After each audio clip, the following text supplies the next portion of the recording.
55. If man is still alive, if woman can survive, they may find.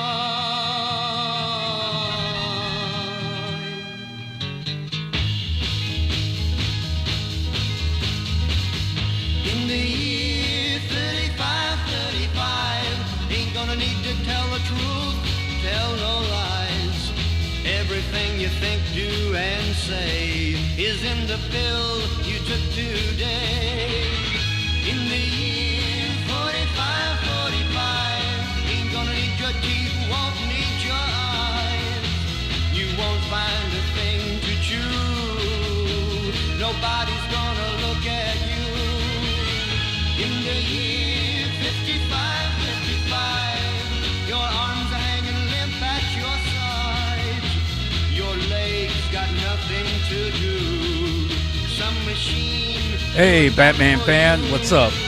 In the year 65. How you doing, Batman fan? No husband won't need no wife. You pick your son, pick your daughter too. From the bottom of a long Just starting out by grooving out to the year 2525 by Zager and Evans. In the year 7510, if God's a coming, he ought to make it by then. Maybe he'll look around himself and say, guess it's time for the judgment day. In the year 8510, God is gonna shake his mighty head. He'll either say, I'm pleased where I'm Doing okay, living day by day? That's good. That's good. That's how you live. In the year 95, I'm kind of wondering if man is gonna be alive. He's taken everything this old earth can. Hoja is like hola, but wrong. He ain't put back nothing. Whoa, whoa. That's okay. Now it's been 10,000 I know what you meant. years. Man has cried a billion tears for what he never knew. Now man's reign is through, but through eternal night, the twinkling of What song is this? This is The Year 2525 by Zager and Evans. Maybe it's only yesterday. In the year 2525, if man is still alive, if woman can survive.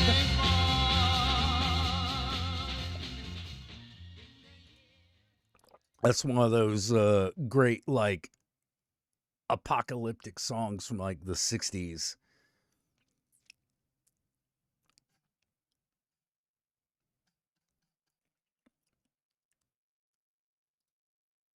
Let's see, what else we got? All right, can't play all this because it's way too long. Boy was in the hallway drinking a glass of tea. This is another other apocalyptic end of song. the This hallway, one's, I think, building from was the Other boy was mid-70s. sliding up the hallway. His gold nerves Hey, Chrome Bison. merged perfectly. This is Patti Smith's Horses / Land of a Thousand Dances / La Medra. The boy looked La at Merde. Johnny wanted to run, but the movie kept moving as. But if you put in Patti Smith Horses, that's what most people know it He as. pressed it against a locker. He drove it in, he drove it home, he drove it deep in Johnny. The boy disappeared. Johnny fell on his knees, started crashing his head against a locker. Started crashing his head against a locker. Started laughing. And when it gets to the horses part, it is indeed talking about the four horsemen of the apocalypse. Johnny gets a feeling he's being surrounded by horses, horses, horses, horses, coming in all directions, white, shining, silver, studs with their nose in flames. He saw horses, horses, horses, horses, horses, horses, horses, horses. Do you know how to pony? Like Boney Maroney. Do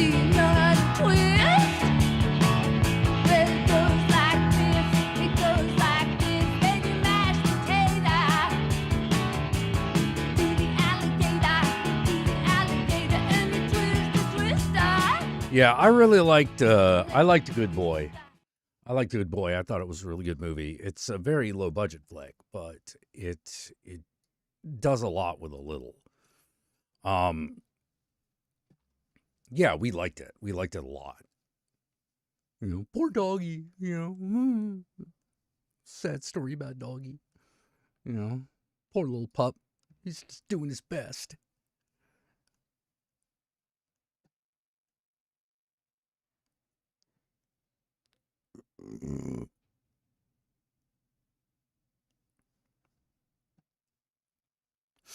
Ah.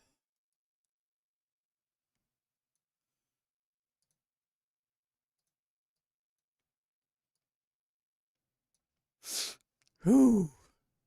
Yeah, dog should win an award. You know, best boy. Oh boy. Let's see what other like great.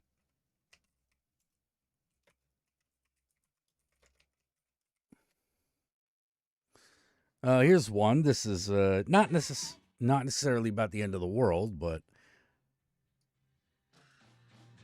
I associate it with the end of something.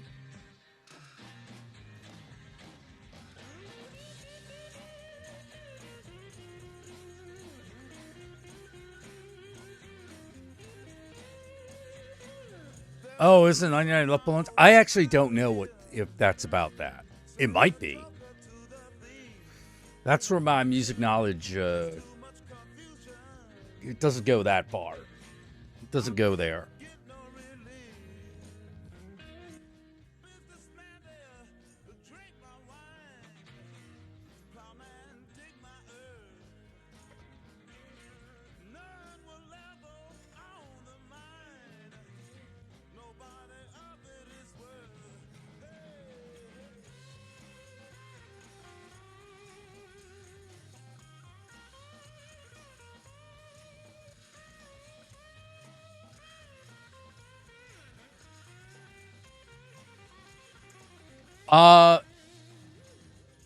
No, it's not about nuclear war, apparently. It's about balloons being passed over the Berlin Wall.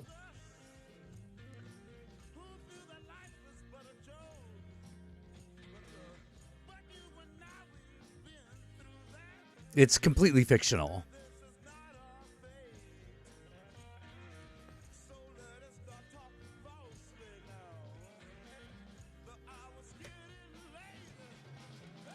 See, can I actually? Yeah, it's actually about it's a song. It was written in '84, which was before the reunification of Germany. So that's what it's about, reunification.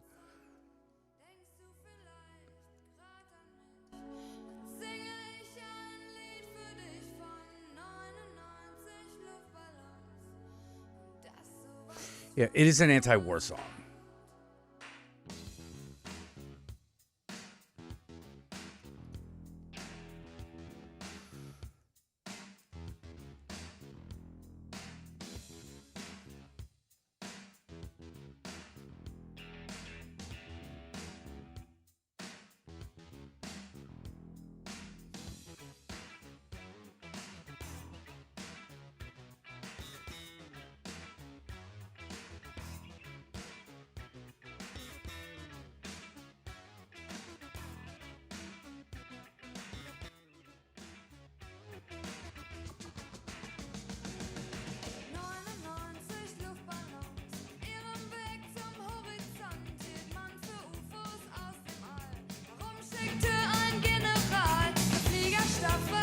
Yes, soon Mariah Carey will be back among us.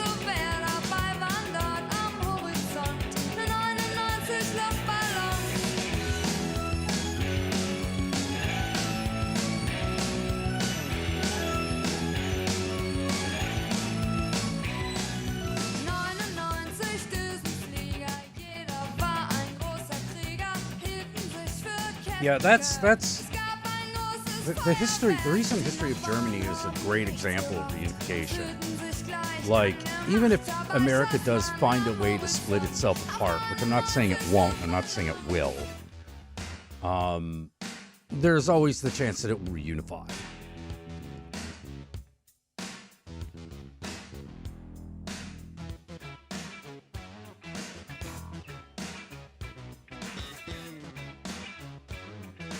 You know, I have a big thing about, like, it's just trying to put the politics of the day in historical context and realizing, wow, you know, you really don't know what's going to happen. You know, you never really do, you know, because, you know, that stupid manosphere thing, you know, like, oh, hard men make good times make soft men, blah, blah, blah, blah, blah, blah, blah, blah, blah, blah, blah, blah. Well, that's not entirely true.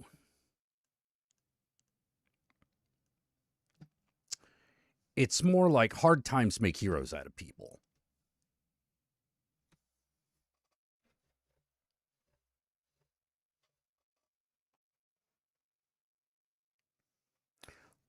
Hard times call for heroic effort by normal people. That's what it really is. And you never really know what's going to happen when that spirit gets roused. Could lead to a great war. It could lead to great peace. You know, it could lead to innovation. It could lead to all three of those things. You just don't know. You really don't know. But what is startling to me is we're now watching a historic moment unfold in real time, and we have the ability to have a reasonable understanding of it as it is happening. That wasn't true in any other part of history, and yet it unfolds on all the same. Yeah, they see the worst and best and worst of mankind all at once. Yeah. Seeing the best of mankind is what keeps them going. But the worst of mankind is what makes that a necessity.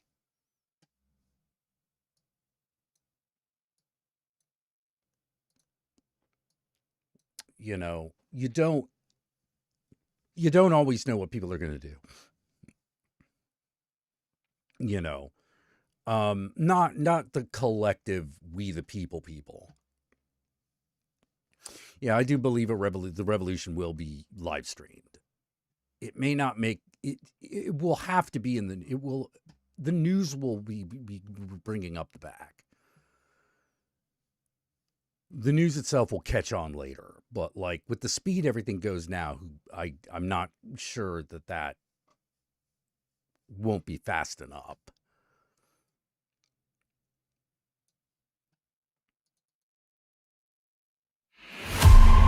Oh, whoops.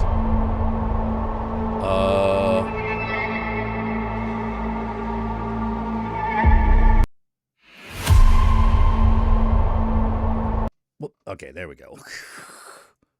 Sorry about that. I think a lot about humanity and what we're capable of and what we're able to do. And to me, these trying times are really just the reason they suck is because the worst among us are allowed to set the tone.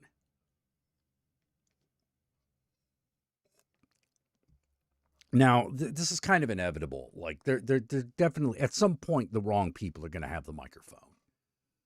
You know, that's the nature of things. That's not just the nature of democracy. That's the nature of everything. That's the nature of people. That's the nature of politics in whatever form it takes. You know, it's just going to be that way. You know, it's not democracy's fault. It's just the way things happen. We could definitely see how it went wrong that particular time. But it's interesting. I don't believe in predestination per se, because I think every sequence of events is unique in history. But there are these broad trends that you can kind of extrapolate how things are going to go. And one of the things that's weird is we're being led to believe that the country is currently tearing itself apart, but it isn't really. That meaning the United States. The United States is not actually tearing itself apart. There are those elements that are trying to tear it apart.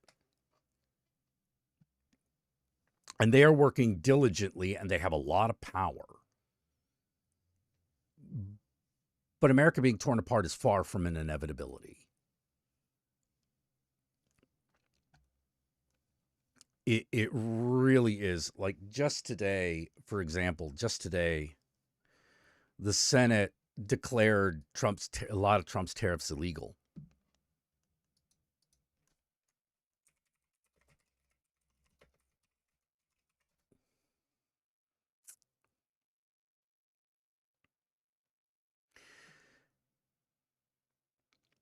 You know, and now it's going to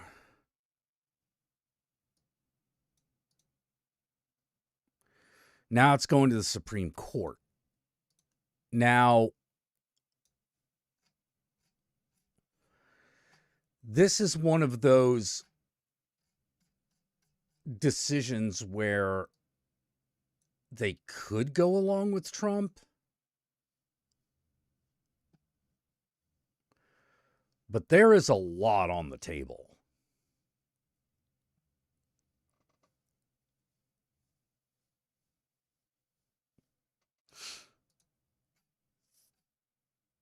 There's a lot on the table. There are a lot of powerful interests that would like these tariffs to go away.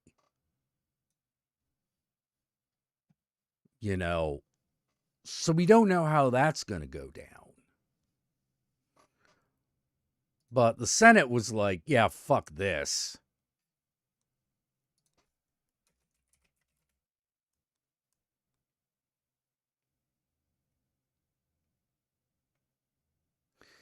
You know, basically, the argument, now the thing is that from a legal standpoint, this should be a done deal. According to the law, no, Trump doesn't have the power to do that. He's not granted that ability. And the reason they have to take it to the Supreme Court is because unless the Supreme Court says yes he can, if they say yes he can, then that means that they have to actually create that pipeline. They actually have to create that infrastructure that allows the president to do that.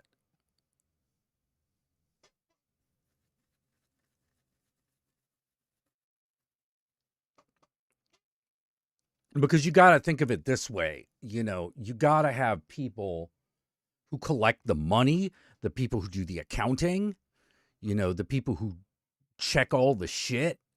You actually need those people to do that job specifically. That's in and of itself is going to require a round of hires.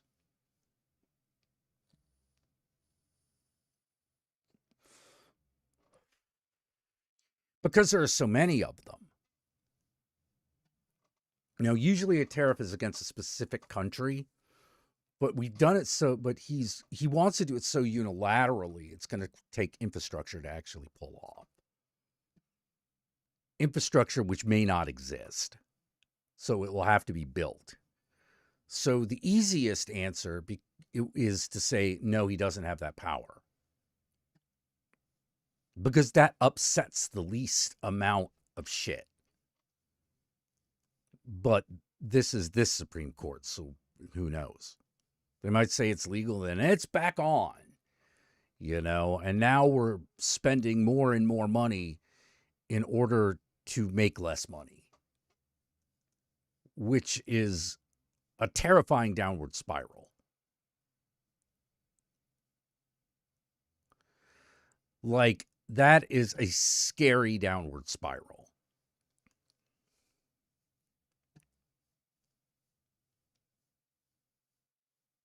You live in Virginia, work at a real store, and all I hear is people complain about how high prices are.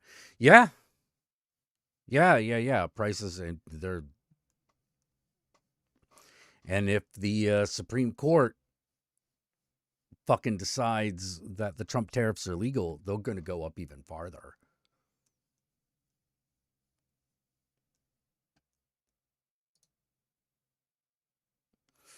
You know, the Senate is trying to stop it, but who knows if they'll listen.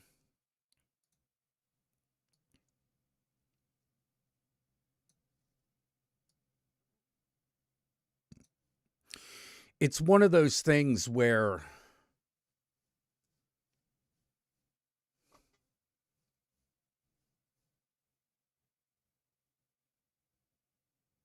the Supreme Court is supposed to get the final say. But does Congress have to listen?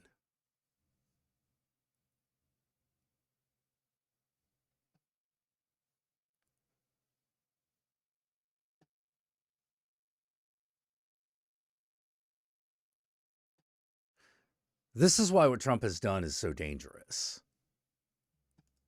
You know, because Congress could decide, well, we don't care. So what are you going to do at that point?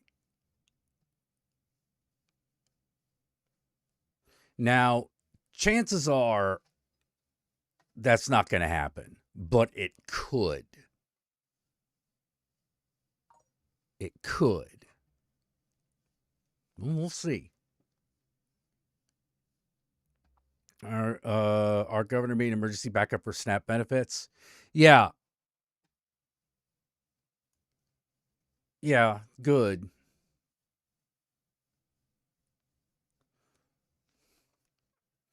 You know, it's one of those things where it's like the more red your state is, the more you're going to be fucked by that.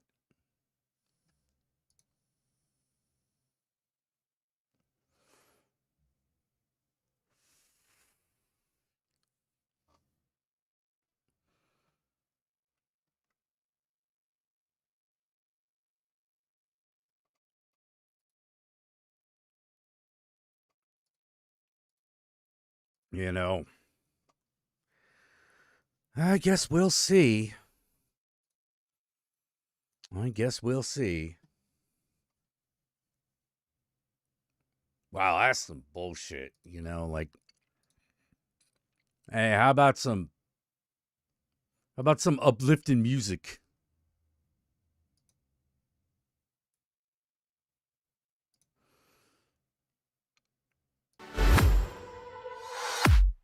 I was a ghost, I was alone. 두어진 길 속에 given the throne, I didn't know how to believe I was the queen that I'm meant to be. I lived two lives, tried to play both sides, but I couldn't find my own place. Caught a problem child, 'cause I got too wild, but now that's how I'm getting paid. 끝없이 on stage, I'm done hiding now. I'm shining like I'm born to be. We dreaming hard, we came so far now. I believe we're going up, up, up. It's our moment. You know together we're glowing. Gonna be golden. Up, up, up with our voices. Gonna get you so on it. Gonna be golden. Oh, I'm done hiding now. I'm shining like I'm born to be. Oh, our time, no fears, no lies. That's who we're born to be. Waited so long to break these walls down, to wake up and feel like me. I'm actually not worried about the shotgun and fucking canned food times. And finally live like the girl they all see.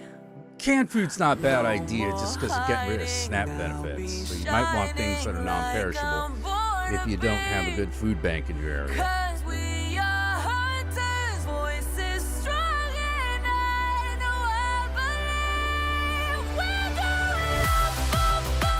I'll tell you one thing, it's gonna be a lean Christmas.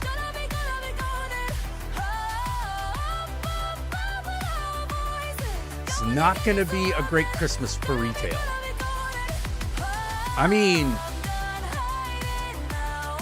it'll still be Christmas, but you're gonna notice there's gonna be a lot less profits. Was K-pop Demon Hunter good? Yeah, it's real good, actually. Yeah, K-pop Demon Hunter is actually really good. It's got a tiger spirit in it. It's awesome.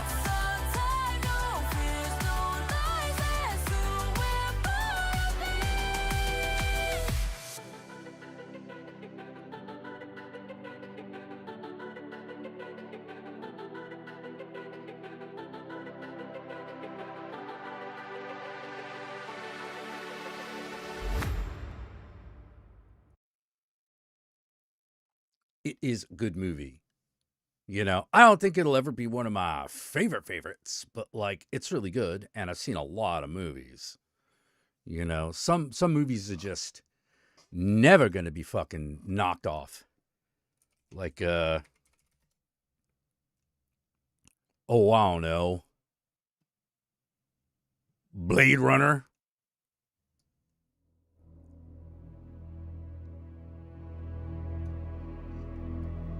You know, Blade Runner's never going to get knocked off that top 10 of all time.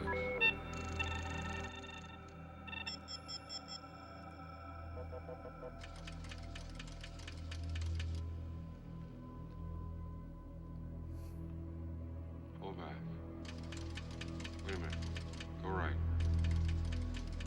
Stop. You know, I would say the Blade Runner is probably my favorite movie of all time. Track 45 left. Like, of all time. Stop. Enhance 15 to 23.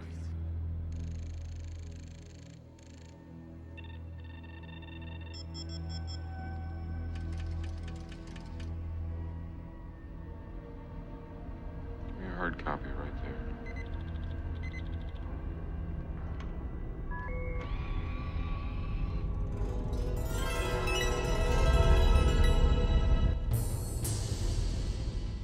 Not fish, snake scale. Ask the Arab, he make the snake. Superior manufacturing.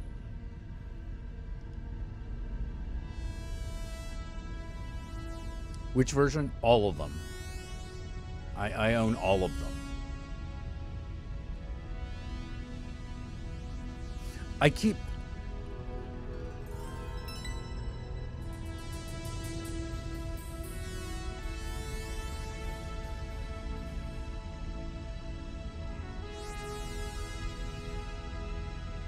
I absolutely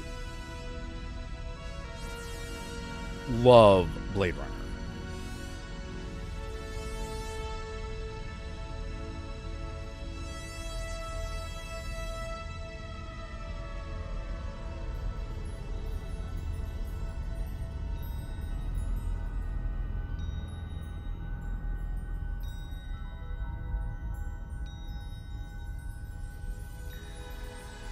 There are 4 cuts of Blade Runner, as far as I know.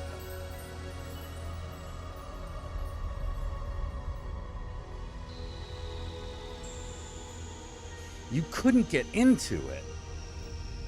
Wow. So not a fan of the old cyberpunk, huh?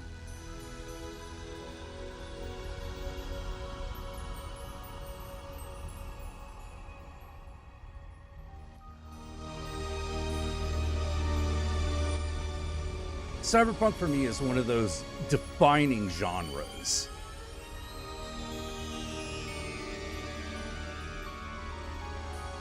Yeah, but Blade Runner is like... It, along with Neuromancer, is like where it all really starts.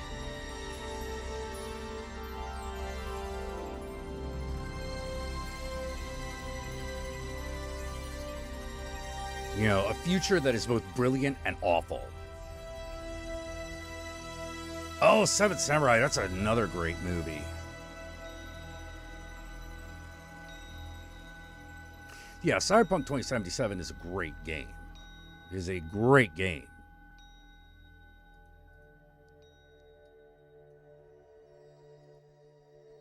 Do you like our owl? You know, but when Mike Pondsmith, the guy who wrote Cyberpunk 2020 and 2077, Of course it is. was asked, like, what was his inspiration? He was like, Blade Runner.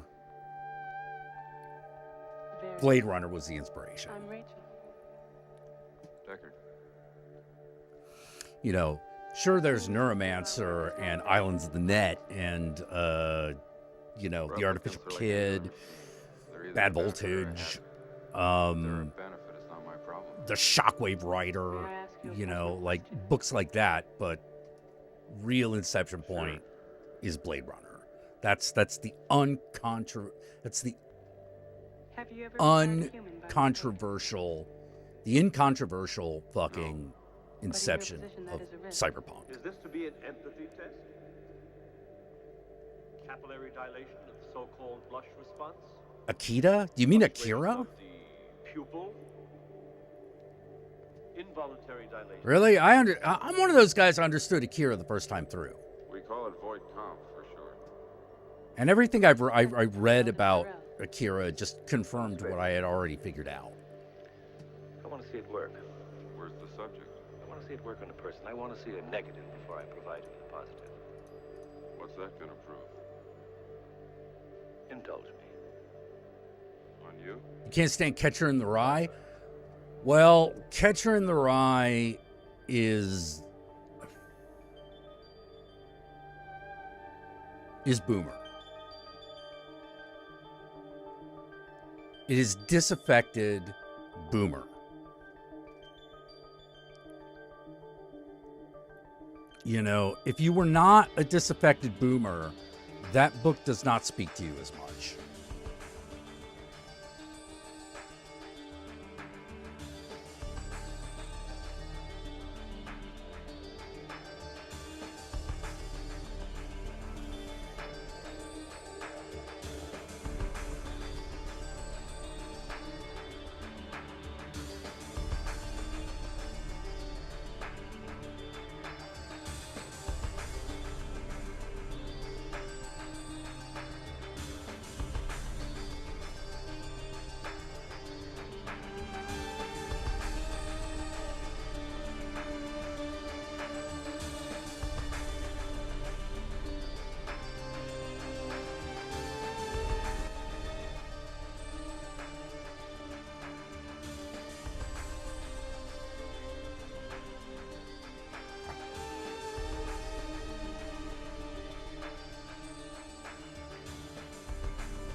Yeah, I think one of the things that we've lost recently is the idea of the future as being something glamorous. Yeah, because even Cyberpunk says the future is glamorous. You know, it is busted, horrible, and awful, but it is still glamorous.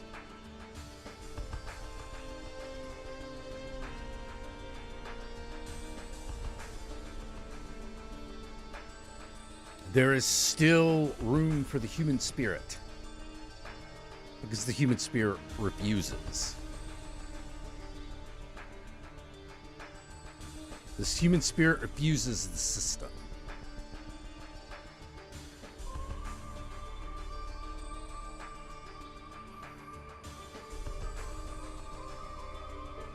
Yeah, there's some member berries. There always are. There always are, there always will be. As long as there are people and they live to about the age of 30, there are going to be member berries. Yeah, Johnny set up the nuke. Fucking crazy. It's fucking awesome.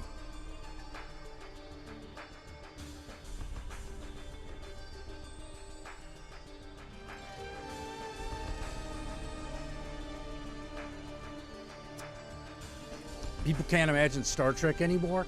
Yeah, it seems farther away. It seems farther away, doesn't it? But that's largely because the glamour of space has been fucking tarnished.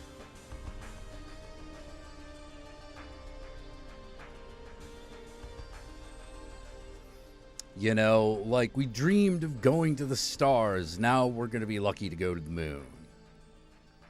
You know, which is definitely, it's not bad. It's not a bad thing, but man, we don't dream of the stars anymore. At least not right now. We got too many problems right here on Earth, taking up time and energy to fucking do shit about. You know, who's got time for dreaming of the stars?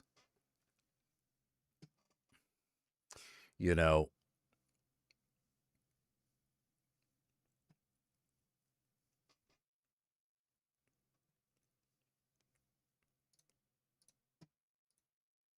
I'm gonna get myself a coffee.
Tech is not static.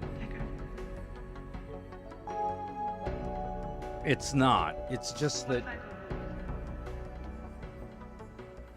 right now we're all focused on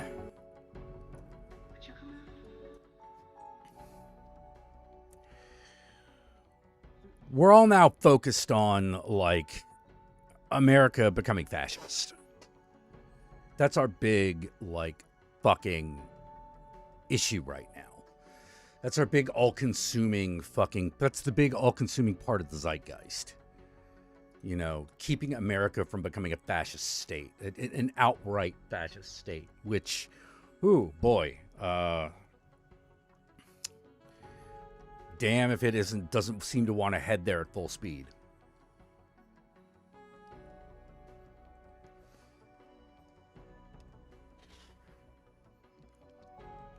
America has become more and more fascist, but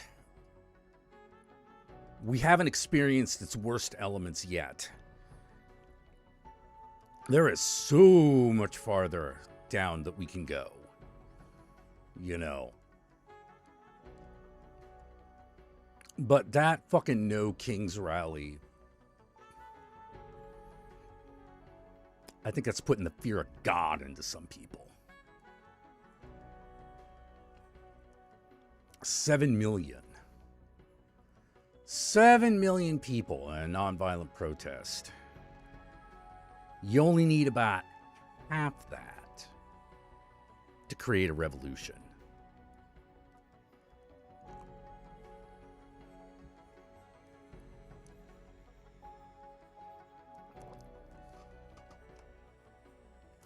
You only need about half that in a population the size of the United States in order to create a revolution. A revolution that, by the way, cannot be stopped.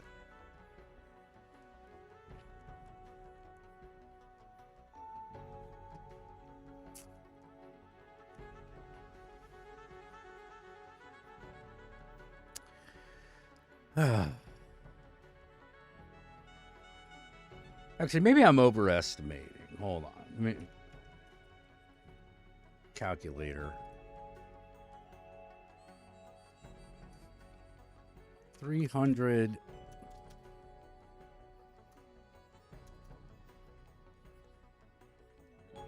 times 0.025.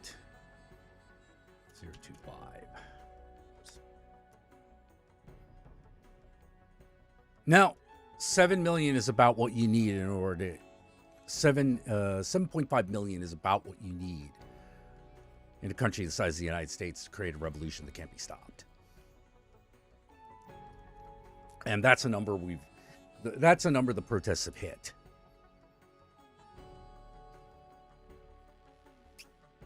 People in power might actually be pissing themselves right now.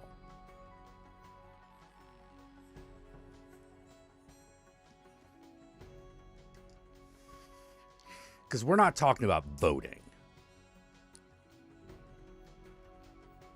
We're talking about that many people demonstrating.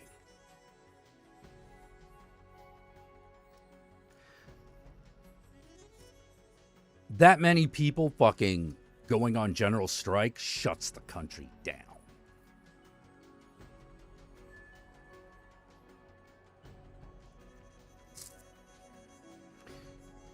If 7 million people yet tomorrow decided, I'm not going to work, and here's why. Because Trump is president, and he's doing some bullshit. Country just shuts down. Country shuts down. Closed for business.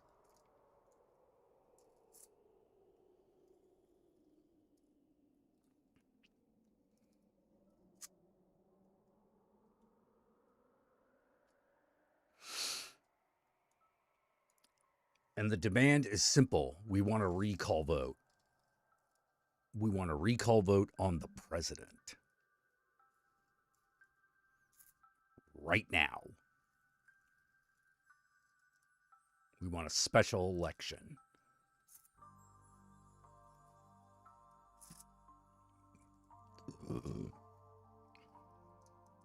We might get there. That might happen.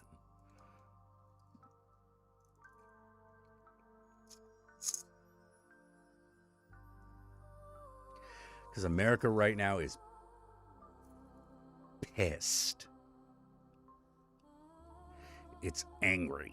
It's getting angry.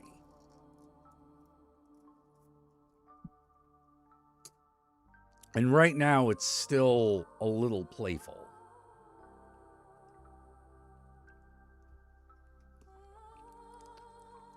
But that's a stage.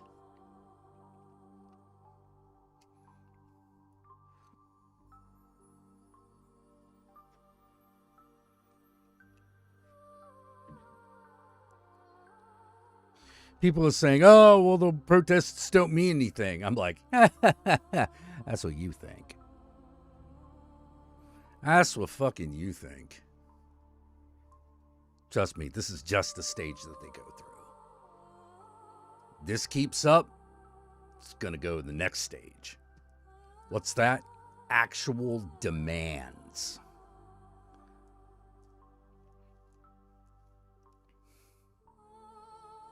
Quantifiable demands. But it's going to take organization, which is starting to emerge.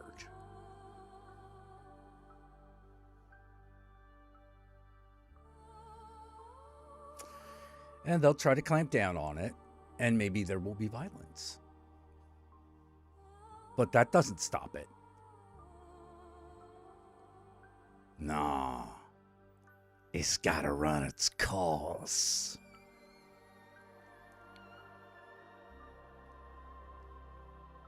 The continuing fucking development of America into a fascist country either stops or this shit starts to run its course.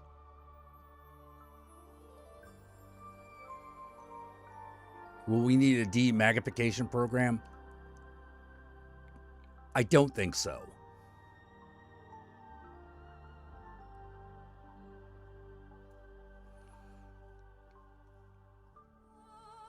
I don't think so. I think what we will need is ICE will need to be dismantled.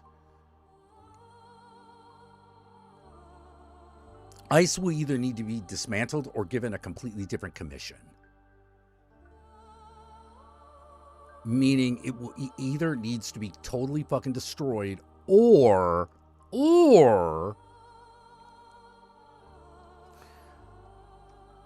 it gets a new commission and they get rid of all the fucking Proud Boy guys. All of them.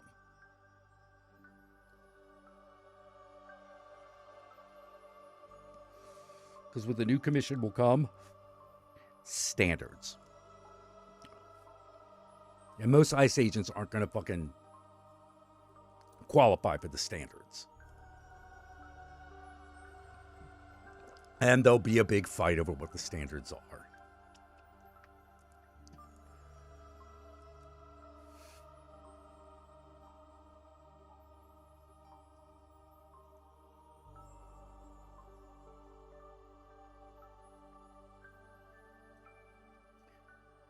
I don't see America as going through a denazification program.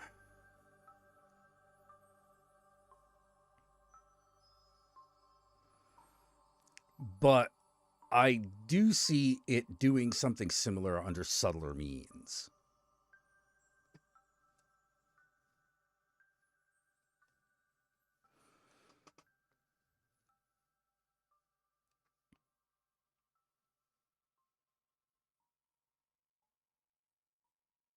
America is primarily, if nothing else, a nation built on business.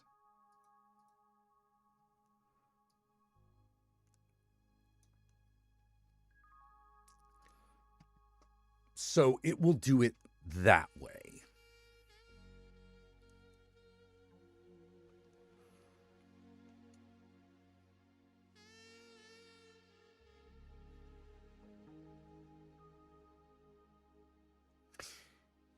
The future of America will either be neoliberalism's greatest triumph or greatest failure.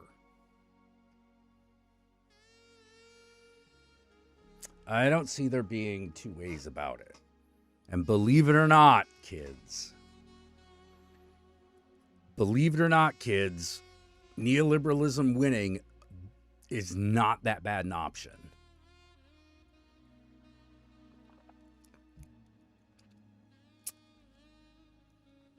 It's not that bad an option.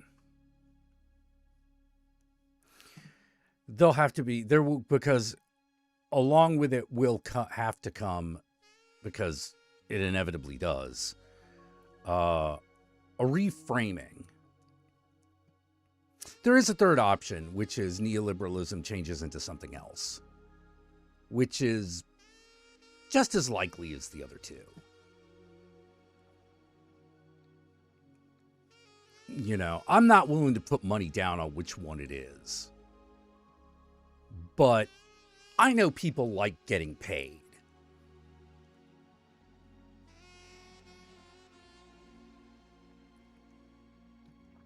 Yeah. I don't understand why we're I don't understand why we're cozying up to Argentina.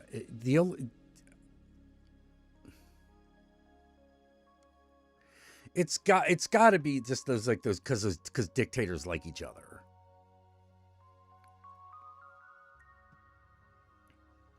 You know, dictators get along because like they want to crush democracy.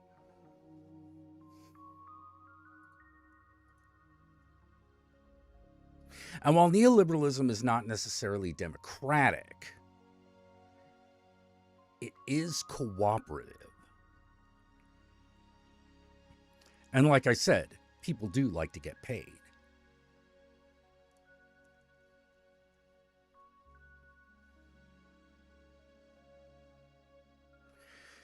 You know, a lot of politicians worry about a lot of politicians and industrialists like fucking worry about what will happen if America's like, you know, gets public health care and, you know, a decent social safety net. But I actually wonder what happens without it.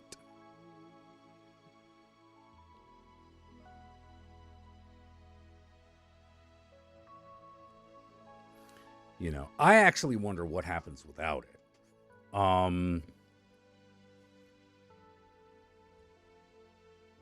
Because I see nothing short of the collapse of American hegemony. Which, I mean, maybe it's time. But at the same time, I'd rather have that health care and social safety net going on.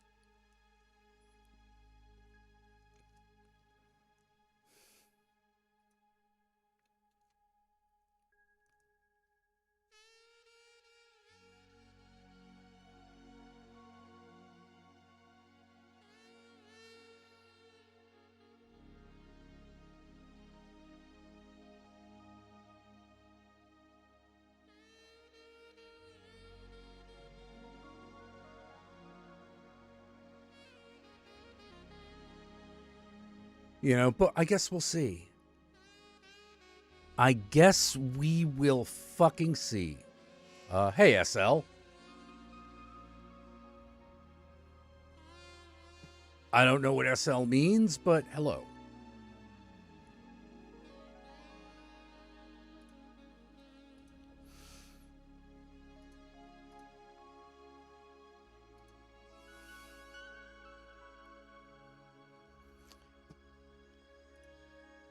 All right, let's watch some,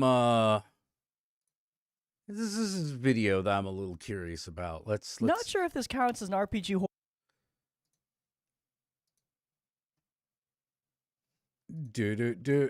Sometimes I watch this guy's videos, because he shares, like, fucked up D&D stories.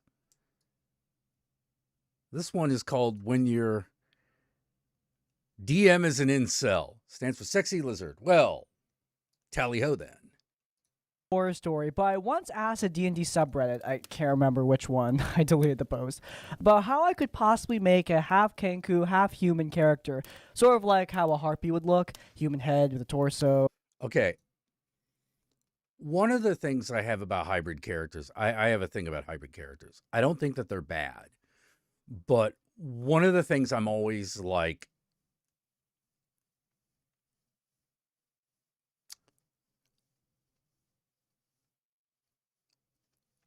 if you're going with half Kenku, half human, why not just play a Kenku?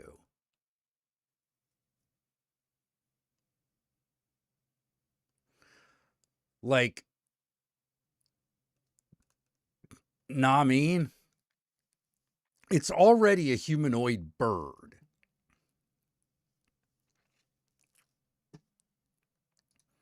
Bird, everything else. I wasn't actually trying to make like a harpy specifically. I was just using that as an example of how I would want this hypothetical creature to look. For some reason, people got like mad over this, saying I couldn't make a harpy because that's a monster, which I don't know, man. People make monster characters all the time. I eventually worked out with DM. The game fell through, I think, sadly. But yeah, you know, if you get that strong a reaction, then the game is, don't even start the game. I was literally just asking about how I would lay out the stats and stuff for a custom race. No idea what made Reddit so mad, but it honestly made me a little hesitant to interact with the Reddit tabletop role-playing game community. I personally thought it was a neat idea. I hope I can use him. Maybe if there's a setting that supports it. You know, I would just make a Kenku, because I think that'd be more interesting. Like, why make, you know, it's one of those, like, why play a hybrid race between a human, which is something I understand, and something I already don't understand? Like, the reason half-elf works is because we kind of know what elves are. And so we can kind of extrapolate what a step between human and elf would be. With that said, I thought the Dark Sun mules were kind of cool. Someday, even if the DM doesn't allow the homebrew, I hope they'd let me make a Kenku and flavor him as half Kenku at least. I know this is totally what is True Dimension, there's no post that accompanies this, no screenshots, but the fact of the matter is, Reddit having a meltdown over just a hypothetical fantasy idea is, well... No. What have you done? What have you done? No, great red, no. Forgive me. You heathen. You violated the sacred text. You violated. Guys, what have you done? No. What the hell is wrong with you? All I said was I was gonna do a little bit of homebrew. Damn you! It's believable.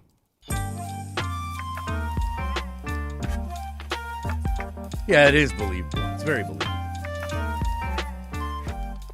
We didn't know any of the other players, but had just joined the group after looking for local D&D games. The other players aren't relevant to the story other than one, who I will call the werewolf. They played a werewolf druid who was very emotionally sensitive and had a bad habit of just turning wolf whenever he got nervous. My character was a warlock of the Fae and was a very typical arrogant, morally gray sort of character, and like me, she was lesbian and very asexual. She was fascinated by other creatures, especially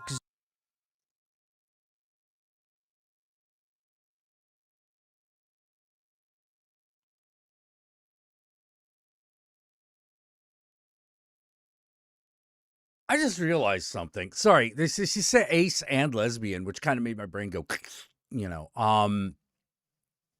Because if you don't experience sexual attraction, how do you know you're a lesbian?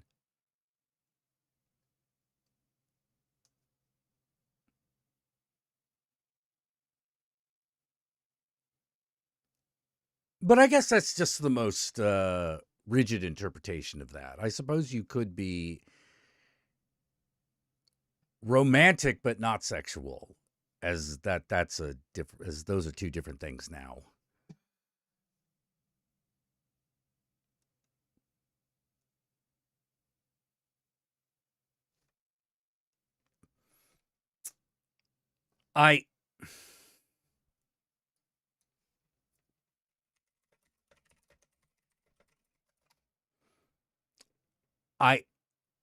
There is a song that I keep thinking about whenever I think about the difference between aromantic and asexual, like actually separating those two things. And it's In for the Kill by LaRoe, because it has the line, "What is love without lust?" Which definitely describes me. I'm not saying it describes everybody. We can find our desires. But this is Jack not understanding asexual again.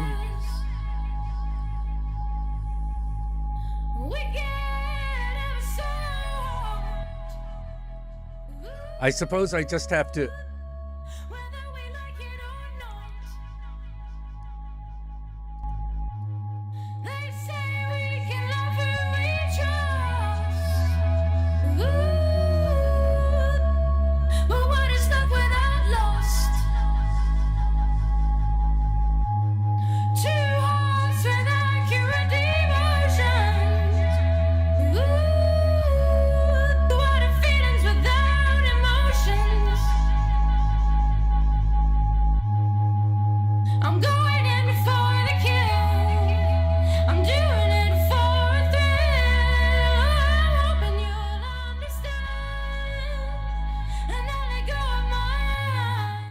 I mean, I understand asexual and aro ace. I've kind of gotten my brain around that. Like, a person who just doesn't experience that at all. You know, it makes sense that a person who doesn't experience sexual attraction probably also would not be particularly romantic either. Like, that makes sense to me. But to me, saying that you're a lesbian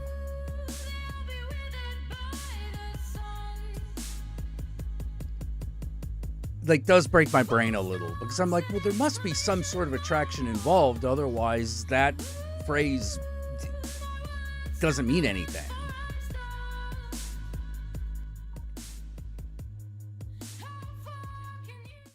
You know? Like, I could accept someone saying, I could accept someone saying I'm an ace lesbian But my brain immediately goes, okay, yeah, we're not going to understand each other. There's a certain point at which we're not going to understand each other.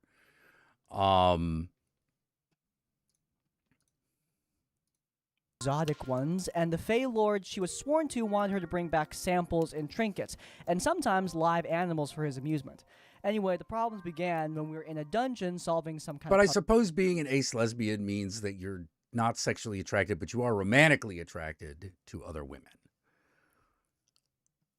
That better be what it means. Otherwise, I've got no hope of understanding this whatsoever. puzzle. We found a prison room with a trapped NPC, and we figured, hey, That's let's not okay. rescue That's her. not even what A the prison story was user. about. So She let's was go back. fascinated by other. My character was a warlock of the Fae and was a very typical, arrogant, morally gray sort of character. And like me, she was lesbian and very asexual. She was fascinated. Takes a bit of time to process that. Yeah, it definitely takes time to process. It definitely takes me time to process like those kinds of types of phrases, because it's like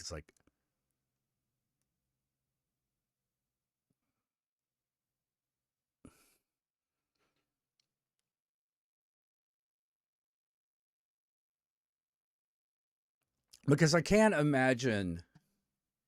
It's hard for me to imagine a romance that does not have lust involved. It is absolutely 100% not my thing. You know, it's like, don't you want to?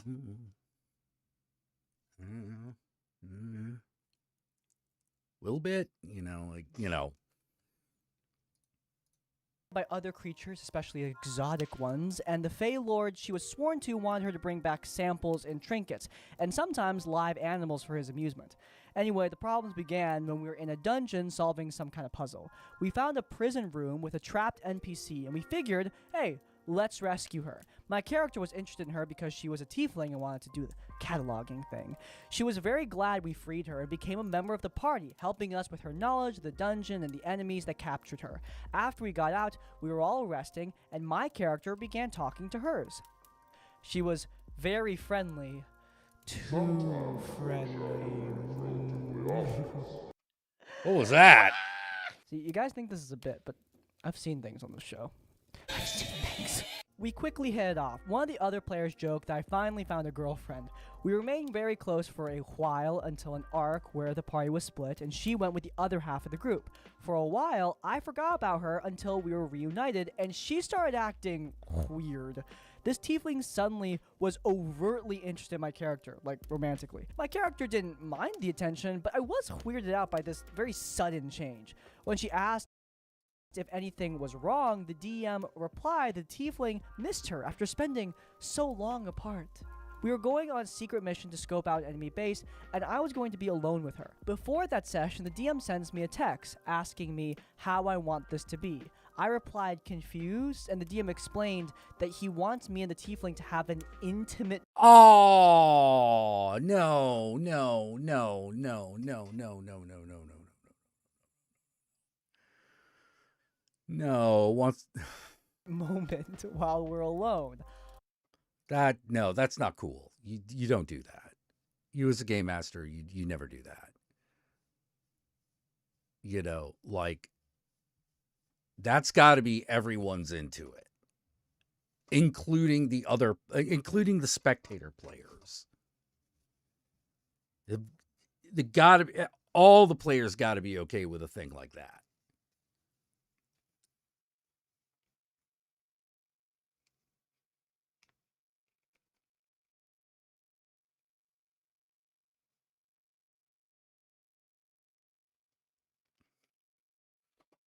Oh boy. Oh, we're watching RPG horror stories.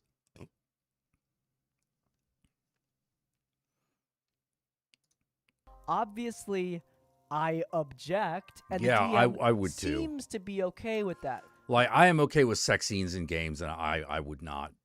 I mean, I would not have been okay with that. I would not have been okay with being asked that.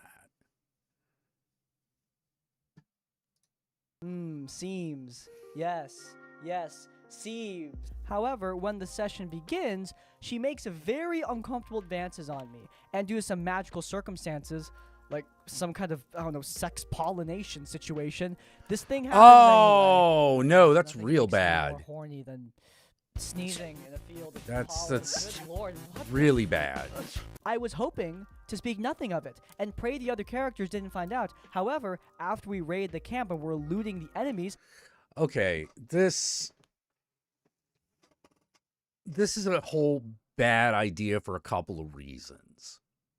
One, the obvious. You don't put a player in a sexual situation when they don't want to be. That's really bad.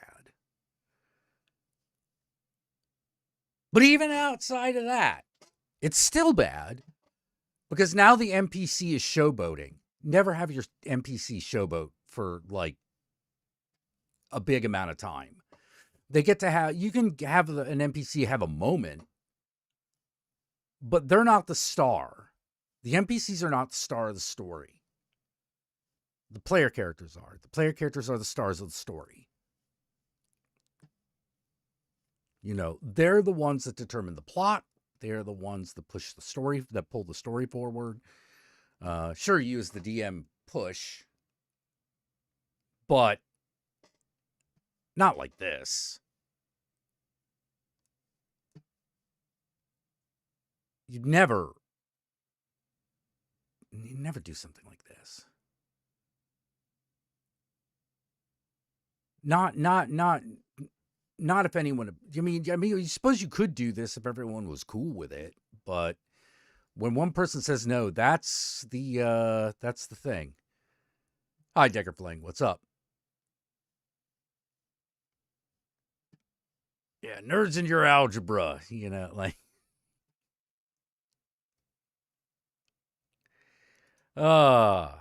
this tiefling could not keep her mouth shut and just kept on telling everyone about this intimate moment. All the other characters are extremely uncomfortable. Oh, see, that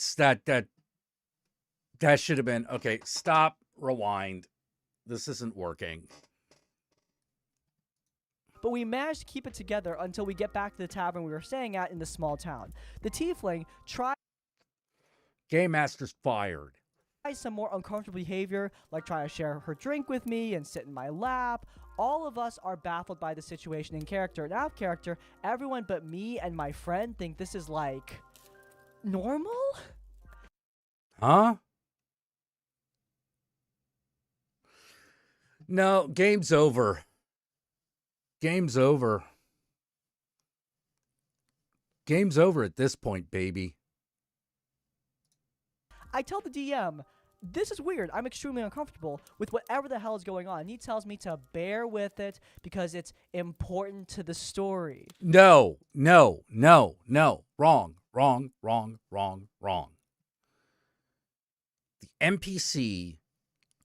NPCs are not there to drive the story. The players are there to drive the story. The players must drive the story.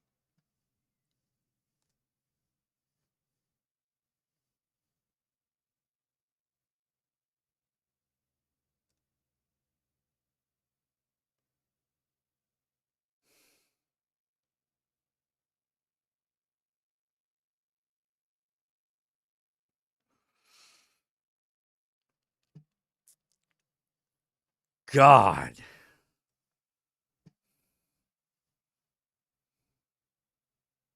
It's things like this that I also don't like mind control in games. You know, because I've seen too many fucking games where like mind control prevents a player from playing their character. You know, and it's supposed to be for the story. Fuck you. No. I, as a game master, hate mind control. I hate it. I mean, temporary mind control is fine. You know, for like a few minutes. You know, with an explicit command, it's okay. Because, you know, sometimes like monsters have mind control abilities. You know, but I've seen people take mind control way too far.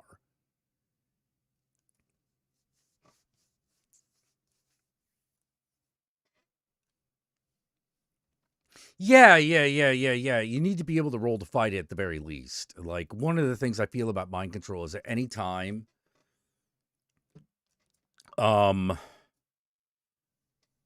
first of all, I like it to be a very short amount of time. A bit like an action or 5 minutes or something like that. Any time you run into something that is dangerous for the character to do or violates their ethics, they should get to roll to come out of it.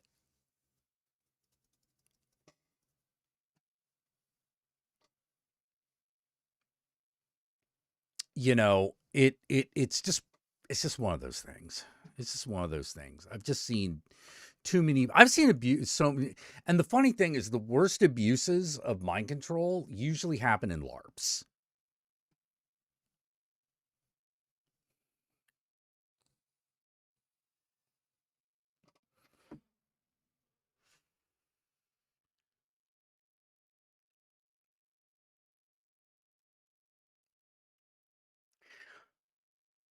Because what does mind control do in a LARP? It removes the player from the game.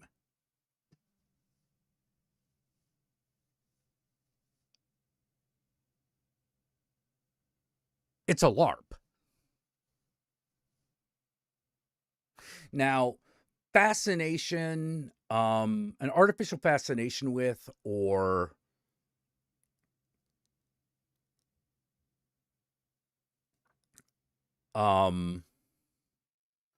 like presence, like the vampire presence powers, like those are fine. But mind control, I'm like, no. Not to a player character ever. Not in a LARP. It sucks too bad. It creates huge arguments. It disrupts the game. It's not worth having.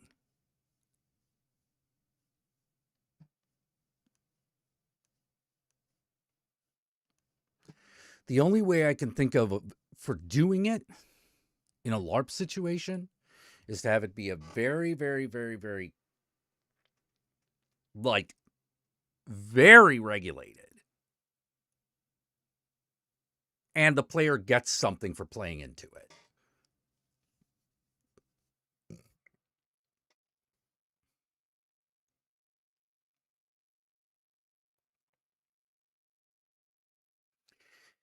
You know,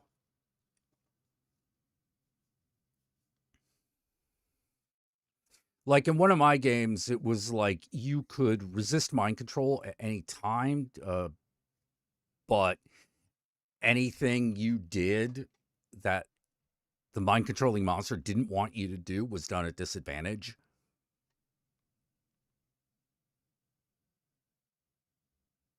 So you could still take your actions. It was just like, no, but if you're moving against it, it's like you're fighting yourself. So you're not at full capacity. People don't mind role-playing fighting mind control. They hate having to play being mind controlled.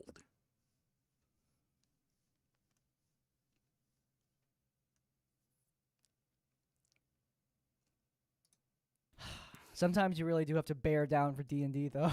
Really poor choice of words, Ben. Too soon. I feel like only 10 people are going to get that reference, and to those 10 people, I love you.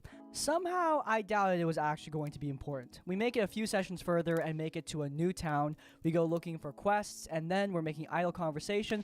The tiefling makes a really gross comment, which I will not transcribe, but it was about my, vag.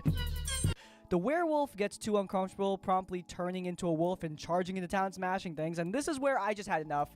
I promptly quit the game. Yeah, that's the My friend right followed soon response. Just after, quit. After another string of weird incidents involving her character, and yes, of course, we were the only 2 female players. I love how you kept that detail until the very end. You see, if you told me at the beginning, I would have known everything that was going to happen immediately. I'm very experienced in these stories. But in any case, that excuse of, oh my god, I know you're uncomfortable, but it's very important for the story that happens, it's used... No. It can be important to the story that a character hit on somebody. It can be important to the story that someone refuses to accept that.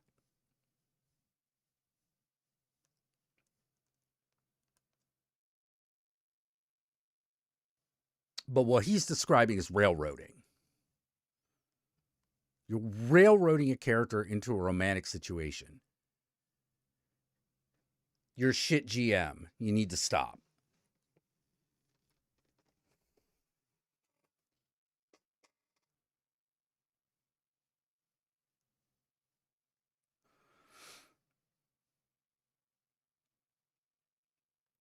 Wow.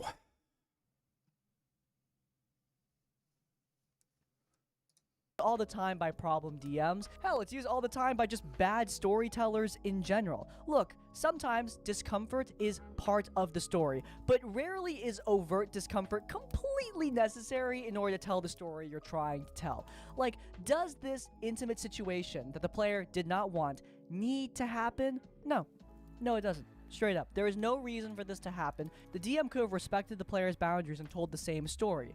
But, unfortunately for some people, violating boundaries and making people uncomfortable is part of the shtick for some DMs and storytellers, and we see that in full effect here. Good on you for leaving the game. It wasn't worth it to stay. This video is sponsored by Chepeku and their new Kickstarter for Bastions. This one's still Needless irks me. Edge? I'm keeping identities hidden. I'll only refer to people by their class name. Uh-oh. I don't know. Look, man, I love Edge. I love Edge. I love it. To me, there's only two types of Edge. Good and bad. And when it's bad, it usually just sucks.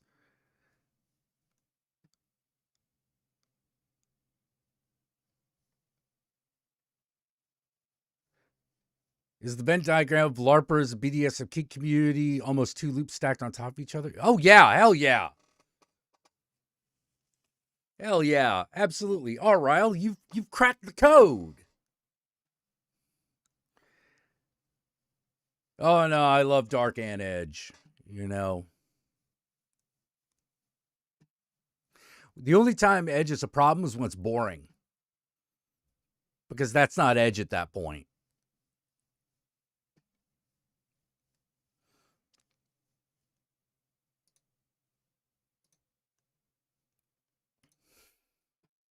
Our Pathfinder 2nd edition party consisted of a psychic occult librarian, an oracle cultist, a witch toy maker, brand new player. This was the Psychic occult librarian?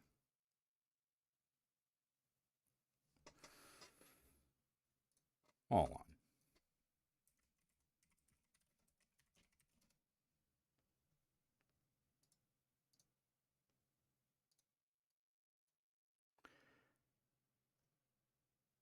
Occult Adventures. Wait, what the fuck?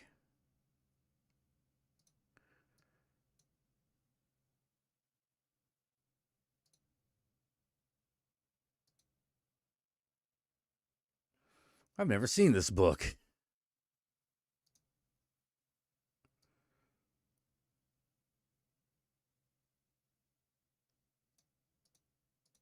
Hardcover unavailable. Add PDF. This is a PDF. Huh.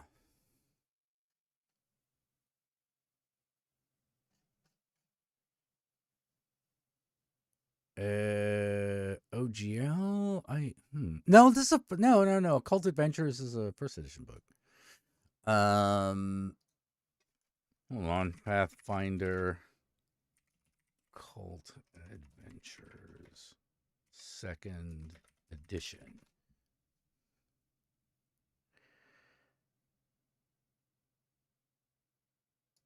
Oh, what is this?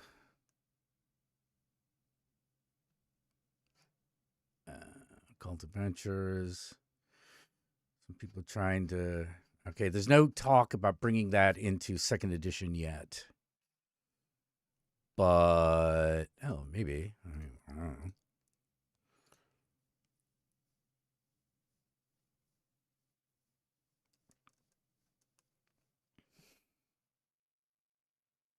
Yeah, I don't know a single LARPer who wasn't in some way a kinky person.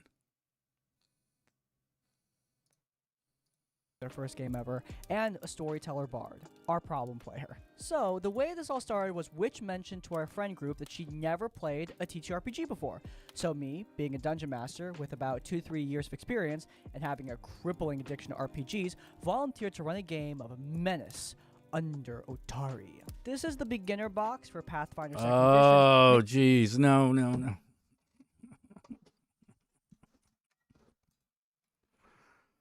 Oh.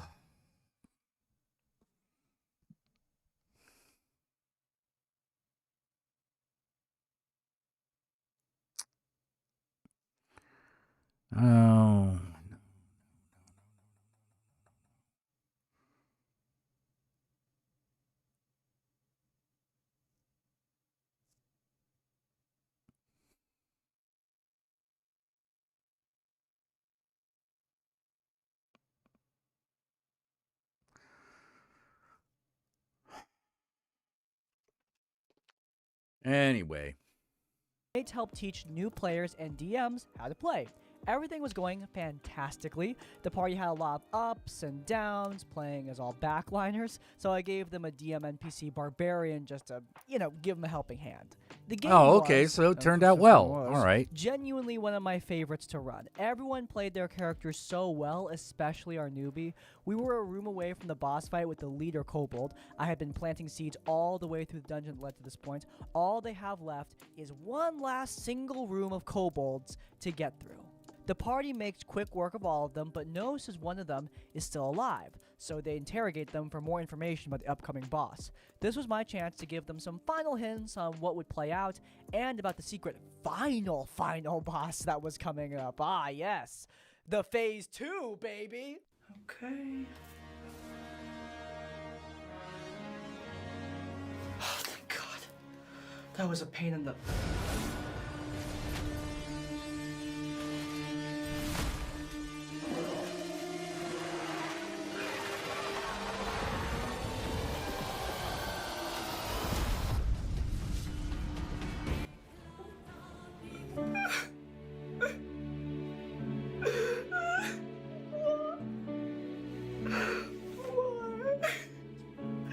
I am so doing that to my players next session, oh my god. The party gets as much info as they can, and then the three of them collectively agree to let the kobold live if they run away and don't come back.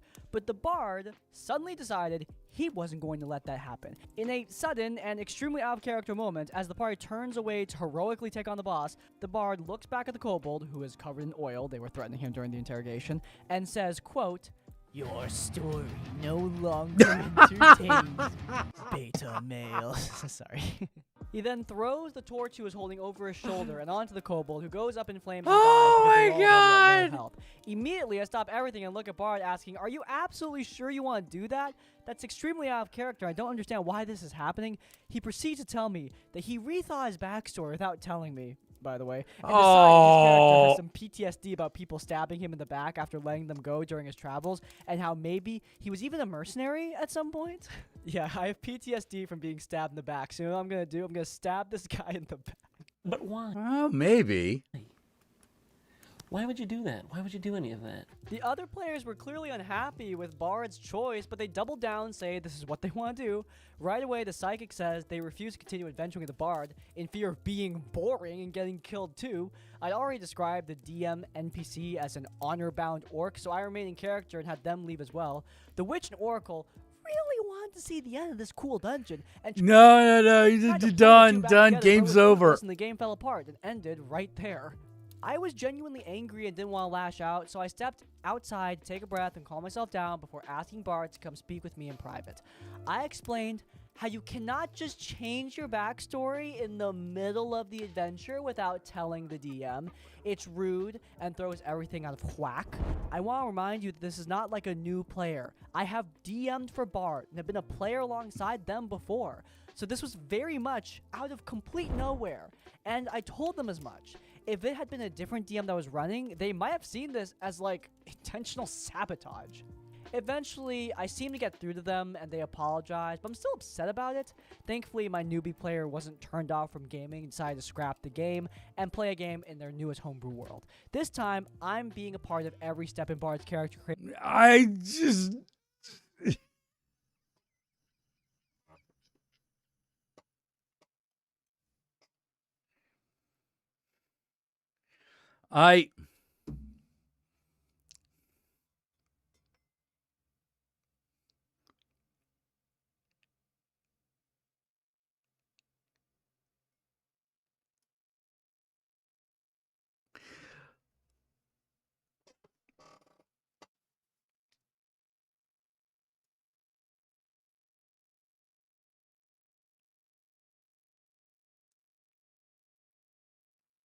That might have been a moment where I fucking stepped in as a game master and been like, no, that doesn't happen. We're not doing that.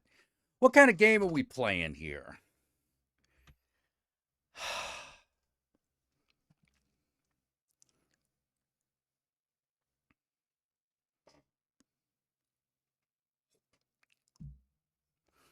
You know, I would have been like, what game are we playing? I don't know if I would have played with that guy again because, like, I mean, come on.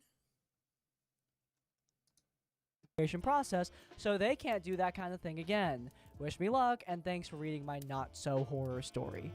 I will say it seems a bit extreme to fold the entire game over this incident. I would... No, if that's not the kind of game you want to play, that's not the kind of game you want to play.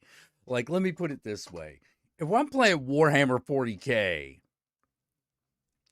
not only is that acceptable, I expect it. But if we're just playing, like, Dungeons and Dragons and, like, there's maybe a paladin in the party,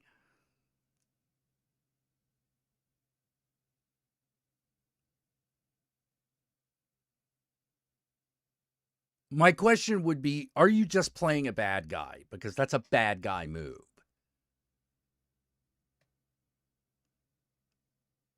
You know, are we playing bad guys? Because in 40K, the answer is yes, you're playing bad guys.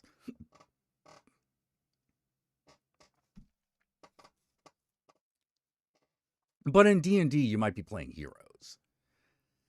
That is not something heroes do. You know, if you've all decided, oh yeah, we're going to be an evil party. We're just going to be evil. We're going to be evil, bloodthirsty mercenaries. Then that move is totally kosher.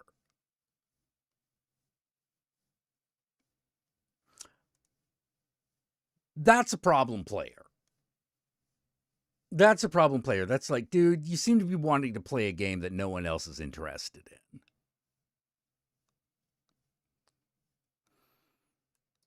Stop the game right there and talk to Bard about it without trying to awkwardly continue the game, because if the other players don't like what the Bard did... Well, yeah, well, even Ravenloft, that'd probably be like a little excessive.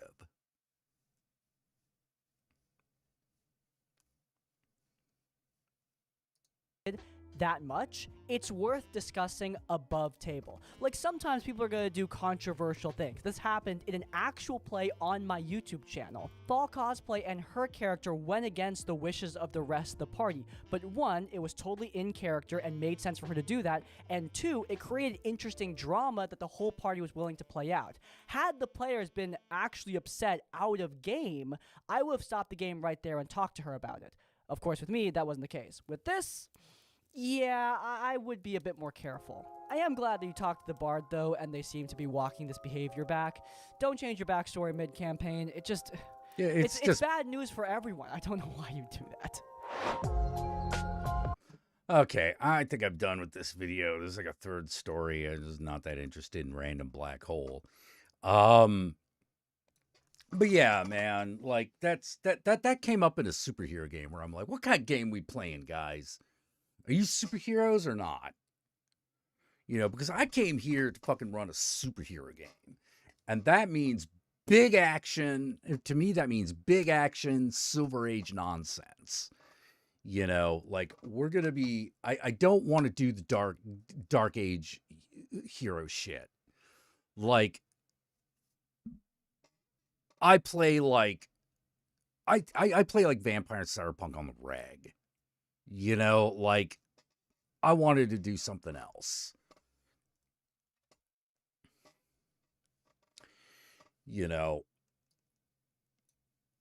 But I mean, that's just me. Oh, man. Maybe that's just me, but I'm right.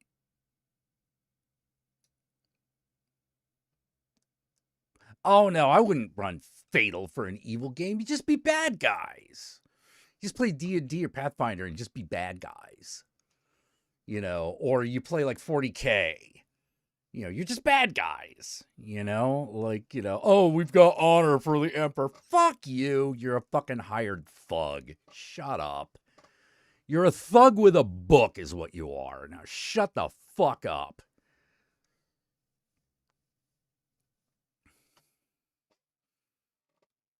I love 40K, but I got opinions on it.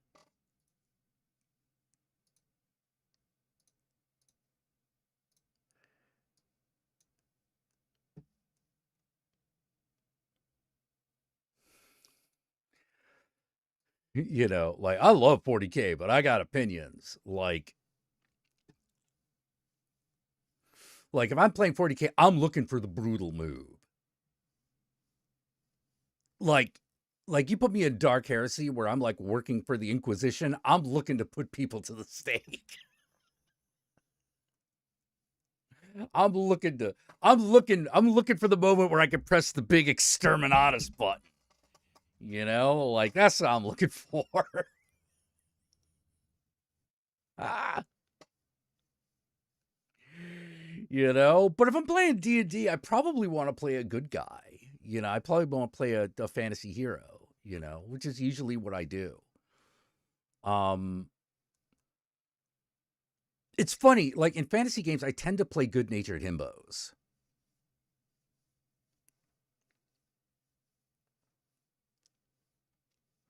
Like that is a type that is fun for me to play. Like I used to like playing like really, really smart characters, but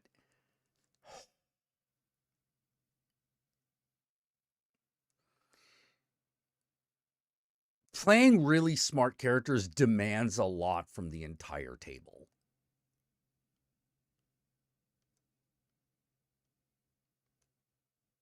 It demands a lot. And after a while, it just felt like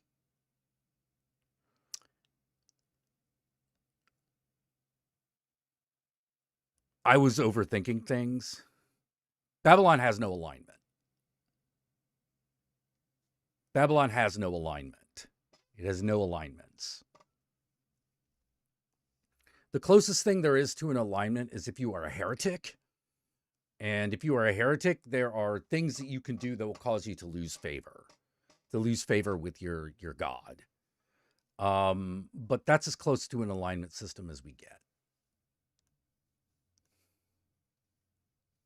Oh no, you put me in the forces of chaos. I'm Slaanesh all the way. I want my pleasure cult. I want my mountain of bodies. I want my drugs. I want my noise marines. I actually don't believe in having alignments in role-playing games.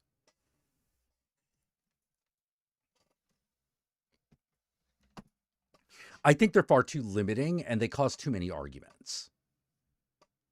And they cause too many arguments that go nowhere. Oh, dude, I always wanted them to make a TTRPG out of 40K orcs, man.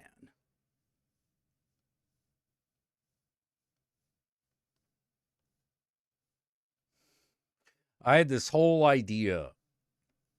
To war!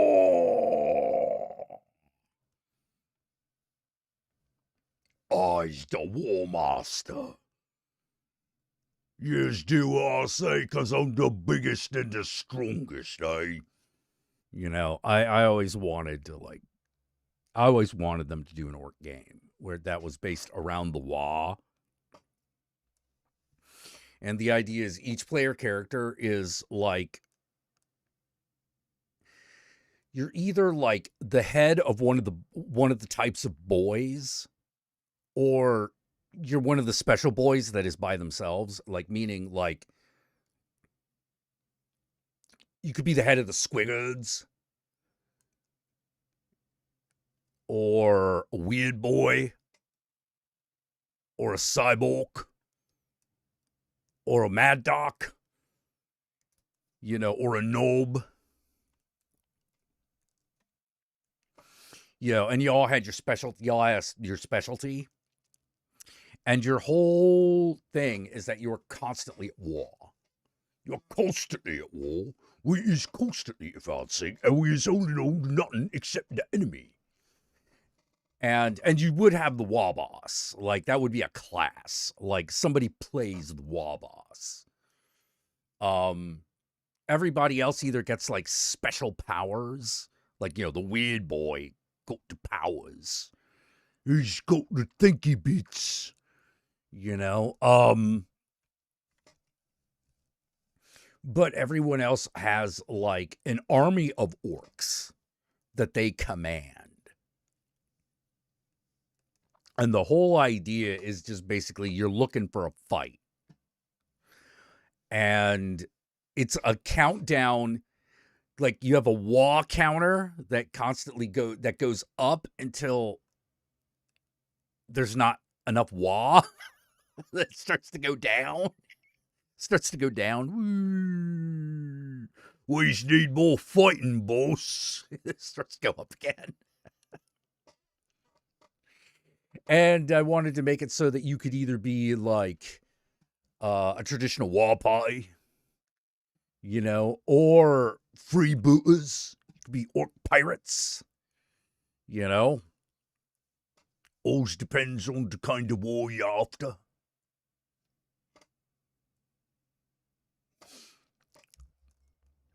And the whole fun of the game is that it is always controlled chaos.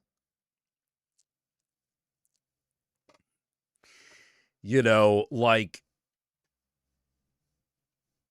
each class would have, like, random events that you have to roll to keep from happening.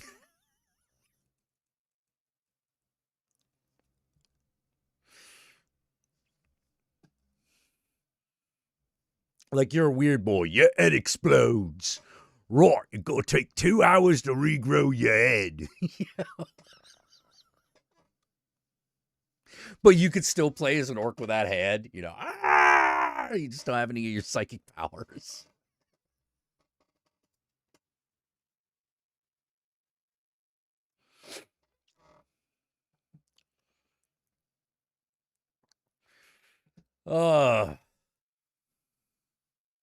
I didn't get that game. And it would take too long for me to actually make it, but it's in here. The seeds of it are in here.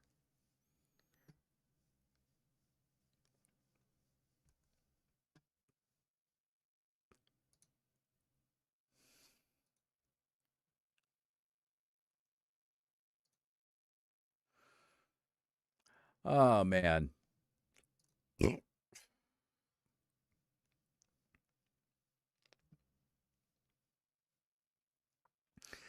The humans who embraced orc culture back in Road Trader.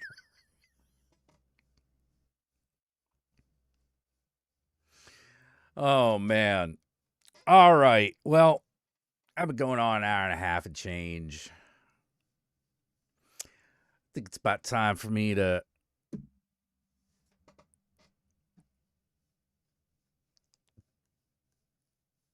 about time for me to call it. I've had a great time hanging out with you guys, talking about shit. I want to thank you all for the donations, particularly Riggs. Really appreciate it. And Lion Hankins. And until next time, Ave Satanas, Disco Inferno. Remember, Satan and I love y'all very much.